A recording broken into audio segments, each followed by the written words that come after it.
So this is Robin's listing consultation video 1. We are going to assume that I've already walked through the home. There is a previous video on that, and that time period is to learn about the home, learn about the homeowner, what's important to them, and kind of build some rapport. I'm also going to assume that I've already gone through the needs analysis with the seller. There is a previous video on that, so you can watch that in detail also. So you'll hear me kind of recite some things about her motivation that I already found out through the needs analysis. So we're gonna get started on kind of where I start once I hit the kitchen table. So, all right, thanks, Jessica. So when we spoke on the phone, we kind of set an agenda for today, and I asked you a little bit about what you wanted to accomplish. And that is, most importantly, deciding if we wanna work together and get a game plan and a timeline, assuming we do decide. And then also we'll cover price or the market, and marketing, what we do to sell home, get your home sold. So out of curiosity, I see you have our pre-listing packet that we left on your front porch. Yes. Very cool. So did you, I know we just left it last night. Have you got a chance to? I kind of thumbed through it, and I didn't get a chance to look at it all, but okay.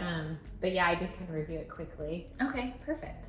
And we have a mutual friend, Raquel. She said to give each other a call. So, okay. Yeah.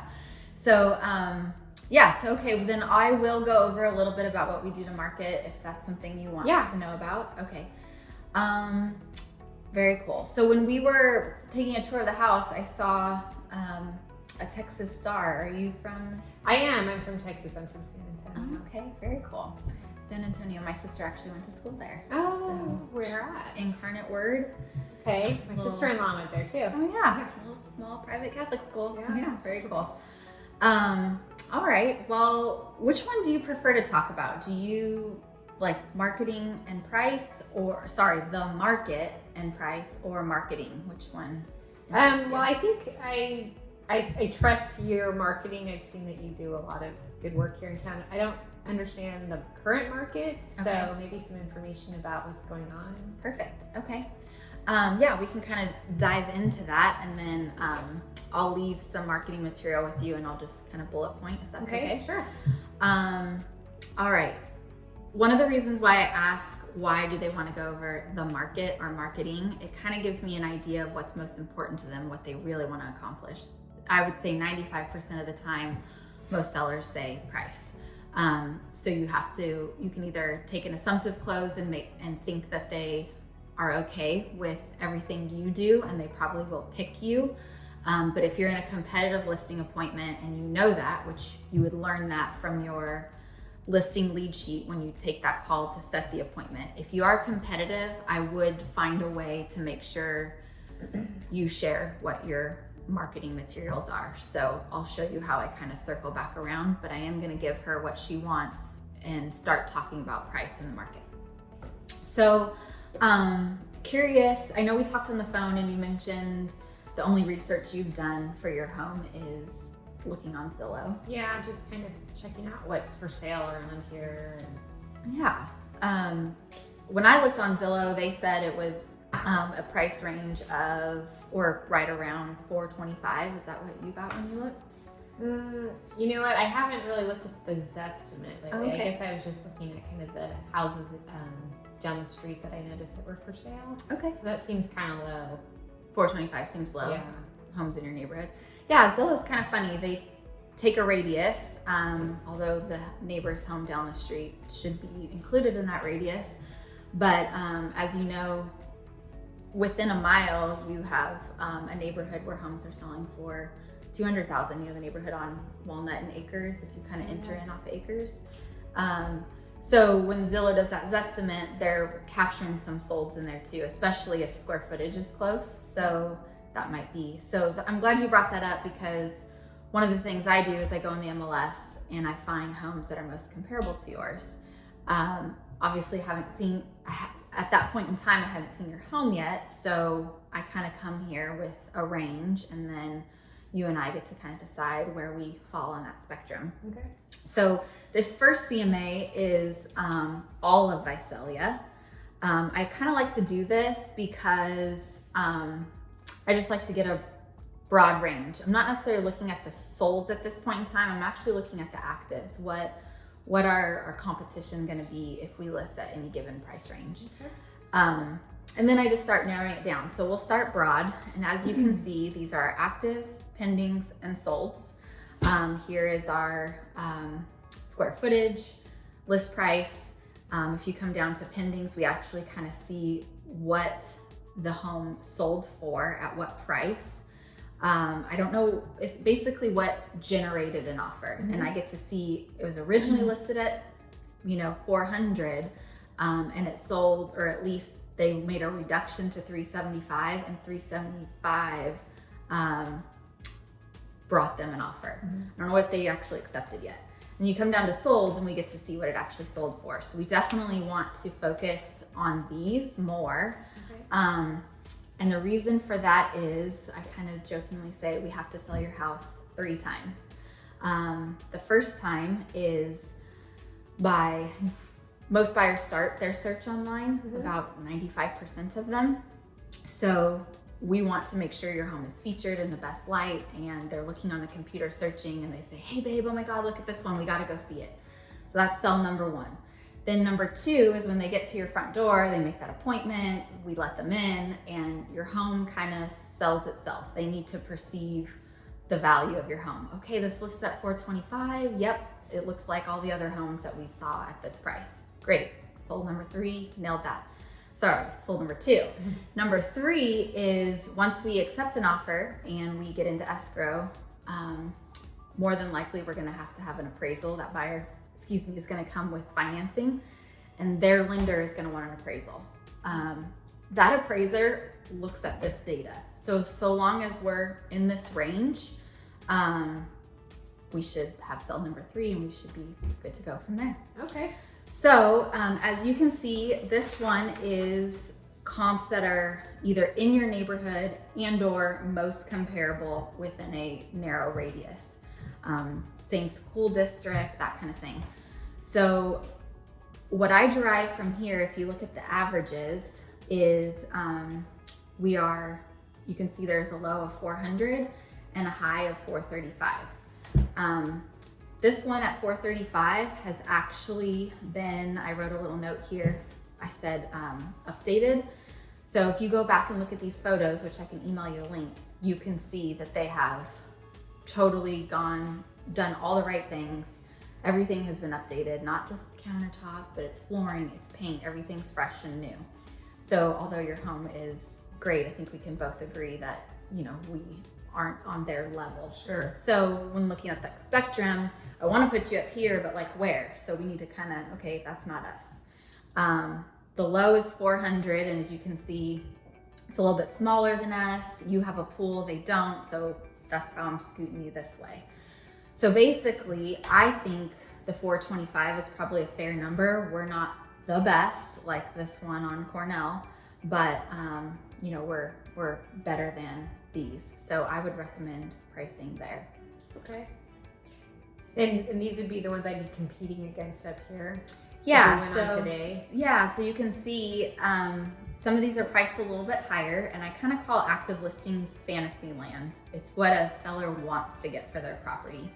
So another thing I look at in fantasy land is days on market. You can see the average is, 2 of these have been on for about 20 days, one's been on for 42. And if you come down to our solds, our average days on market is right around 30. So they're starting to approach that. So they're okay right now, but I might think that they might have a price problem if they were, maybe 42 days, they have a price problem. So with that said, if we came in at 425, I really think we would blow everyone out of the water. Okay. So that's a little bit about how we go over the CMA and really get them, I'm not coming in with a flat number, narrowing it, this is what it sells for. I kind of let them self-discover, and I've given her a range and given her the autonomy to move up and down the high and the low. So I'm typically successful and usually agree to almost any price they say, so long as they're within my range.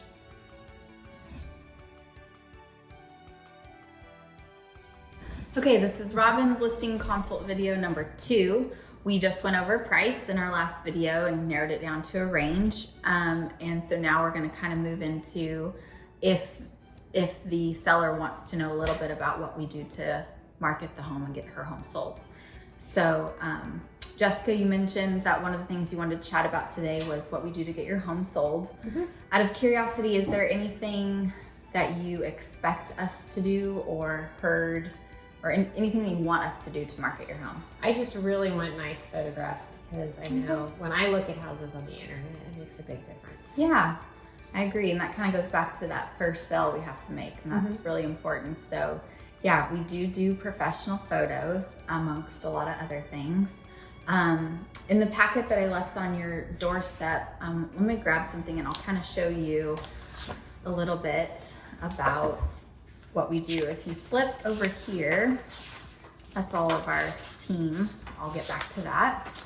I would say most realtors do 3 things, and we kind of pride ourselves on doing above and beyond, a little bit extra.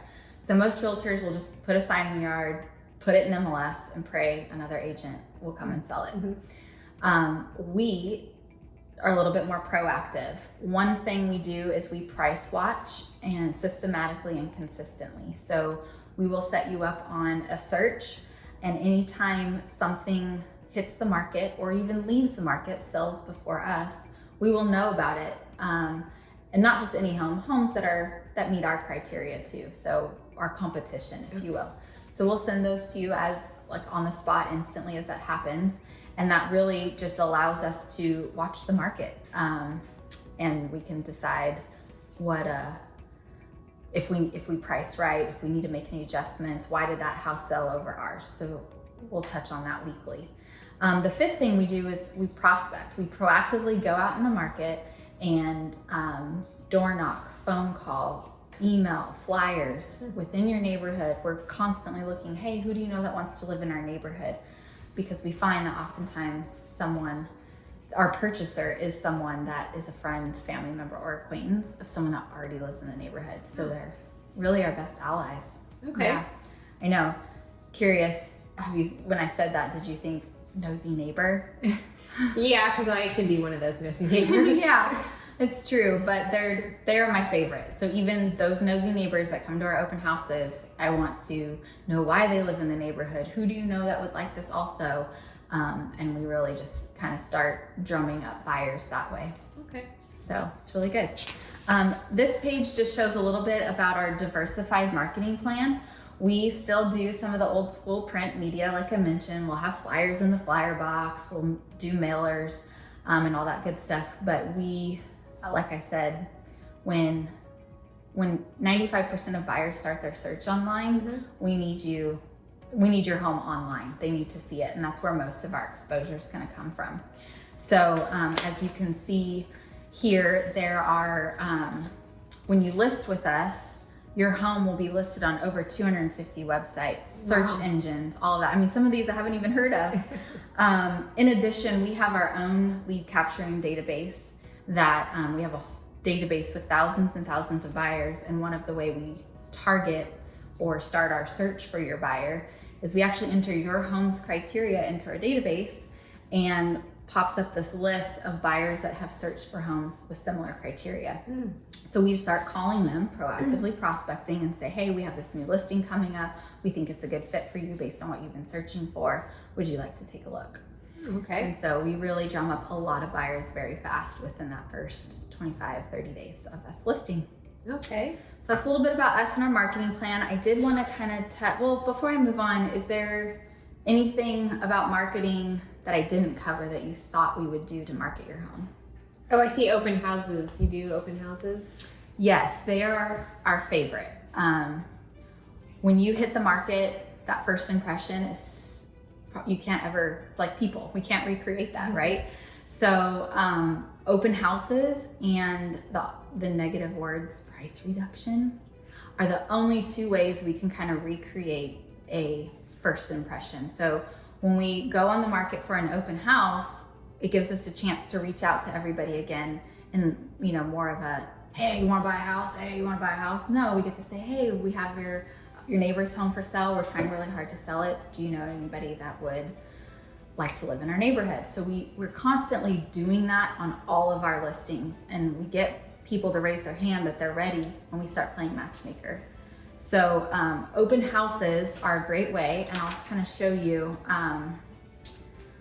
We actually have a 7-day campaign leading up to that open house. Most realtors do what we call level 1, and they'll just throw a sign in the yard, say it's open from 1 to 2, and just pray people walk through. We take a more proactive approach, and it starts about 7 days in advance. And it goes back to calling, inviting, everything from phone calls to door knocking and mailers to get people to come. Now, I don't think the odds are that someone shows up to your open house and is ready, able, and willing to buy your home. It's a perfect fit.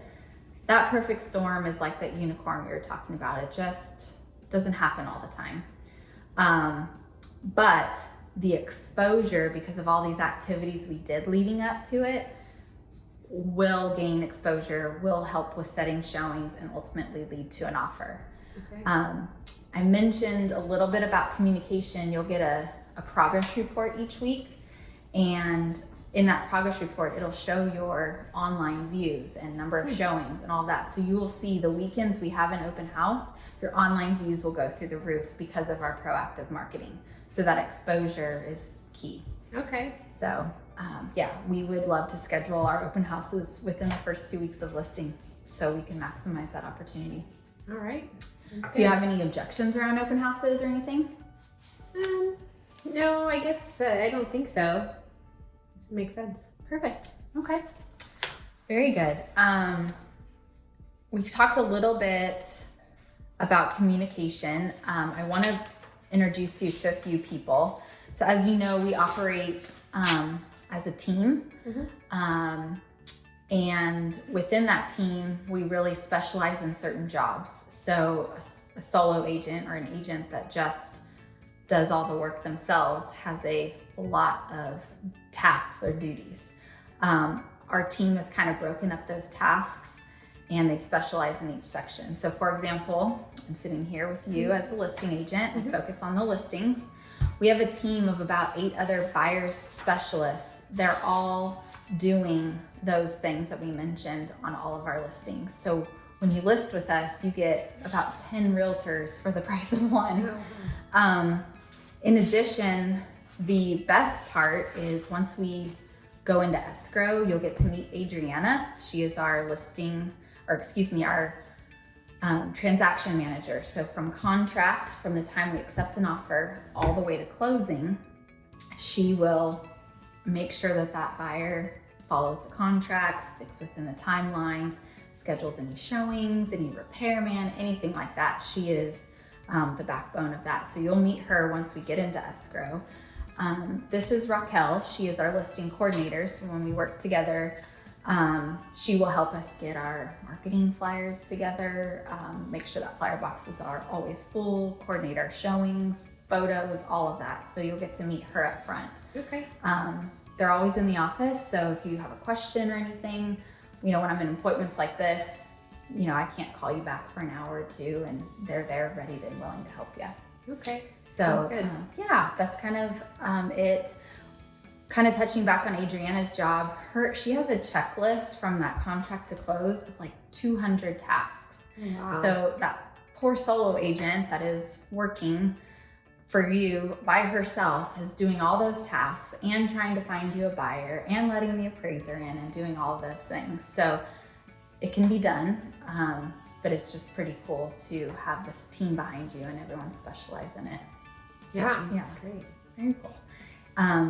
Any objections around the team concept or? No, I think it's nice to be able to pick up the phone and have someone on the other end. Yeah, pretty much all the time, but sometimes trouble. So perfect. I'm glad you think of it that way, and we're all here. So that's it for us on the team. I think That's kind of how I differentiate the team versus solo agent. Shouldn't give me too many objections. Sometimes people are worried about getting passed off or shuffled around, and those are usually easily overcome. And you kind of saw me preemptively strike some of that by what I was saying. So that's kind of it for our marketing and team portion of the listing consultation.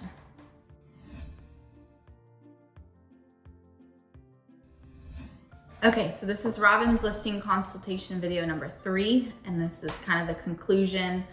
The seller has pretty much agreed to work with us, so I'm kind of moving into next steps. And this is just to kind of help transition people on our team. We call it pass the baton for the seller. So, okay, Jessica, so you mentioned that one of the things, and I kind of touched on it early on in our conversation, that communication was very important to you in the realtor that you choose. So we agree. One of the things we implemented is that we will give you a progress report each week, and then we give you a call and kind of review it. And basically what that looks like, I have an example in the packet, but basically you'll get an email from Raquel every Monday, and in the email it'll basically show you number of hits on the website, like online views, number of showings, which you'll probably keep mental tally because you're going to be approving all the showings, and any feedback that we get. So we have a system. We ask our agents or agents that show your home for feedback, and we ask them a few different ways, because when they set the showing up, we say, hey, we'd really love your feedback. Let us know what it's like after you show it. Well, they get a little busy and they're showing other houses and they forget. So then we shoot them a text message the next day. Sometimes they answer, sometimes they don't. Sometimes, oh, it went great, but they chose something else. It's like, that's not enough feedback for us, right? We also send them an email that's really easy to answer, and it's basically, you know, how did the home compare to your other showings? What did you think of price? And then they can leave any comments. So once they fill that out, which you can see, it kind of takes a couple of days. So a lot of my sellers, as soon as the buyer leaves, they're calling me, what do they think? So trust me, we'll let you know what they think as soon as we know. And every Monday, those comments will be published on that report. So you'll get the report on Monday, and then I give you a call on Tuesday to discuss it, and any other information I can elaborate, because and you can ask me any questions. So just know that I will always call you on Tuesdays, and that day works out okay for you? That's fine. That works. You can call me at work. Okay. Yeah, it's usually around 11-ish, and we can also set a different time, whatever works for you. Of course, if you have any questions, you can reach out to us, but just know we'll be calling you then. Okay. So that's a little bit about our communication. One of the things that we look at, the reason why we send this progress report, is basically to kind of make sure we are staying ahead of the market and are priced right according to feedback and what's entering the market. So this is kind of a little benchmark. So we probably need 2 or 3 weeks of data before we make any decisions, but I like to kind of share what we're looking for when we look at those reports. So there is, how much is my home overpriced? Basically, there's kind of 3 tiers.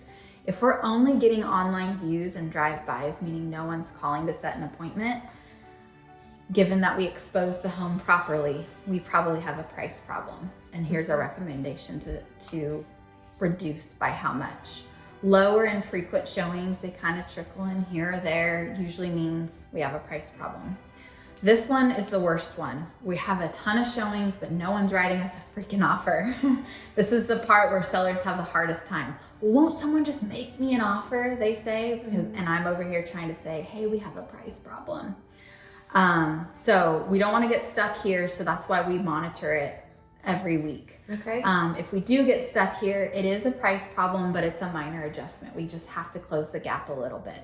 So obviously, if we have, one of the things I look at here and how I gauge, if we have 10 to 12 showings in a 20 to 30 day period with no offers, we are stuck here. Okay. And you can kind of see that's why I said we don't really do much until we kind of hit this 3-week period, because we want to make an adjustment before we end this magic month of our marketing exposure plan. Okay.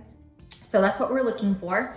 The next step will be Raquel will give you a call, introduce herself, and set up showings according to these dates that you, or not showings, excuse me, photos according to these dates. So we'll get that taken care of. Is there anything else that you want to kind of cover today before we take care of the paperwork? How do I, when somebody wants to see the house, how does that work? Yeah, we have, it's an app for us realtors and a text message for you, but we have a system that realtors can schedule a showing. You will give me instructions on, hey Robin, I need at least 2 hours to get the home ready anytime someone wants to see it, or I need 4 hours. Do you have an idea of? Well, we're gone at work and school most of the day, so like 8 to 5, we'll try to have it ready. Okay. So in that situation, we still kind of set up an hour notice, because once that 5 o'clock hits, you probably want some notice because you're home again doing homework. So we'll set up an hour notice. An agent will request a date and time, and you simply reply Y for yes or N for no. And if no, you have an opportunity to say, what time would work out better. Okay. I monitor it, Raquel monitors it, and we can set up any phone number. So if you want the kids to have it so that they can see a showing, don't come home right away after school, whatever, we can accommodate that. And we also can see that when you respond or reply. So if it's been a while and the showing's about to occur and you haven't responded, we'll reach out and see if it works for you, and then we can help out with getting those people in. Okay. That sounds good? Yeah. Okay, perfect. Is there anything I need to do to my house to get it ready before the photos happen? Yeah, that's a great question. I'll take another walkthrough with that eye, and I have in that packet kind of a to-do list, if you will, to prep your home for photos, and we'll kind of go through that together. Okay. Well, perfect. I'm excited that we decided to work together, and we'll get started on signing the listing agreement. Sounds good. So that's just kind of our next steps, and explaining processes during the listing period. So thank you.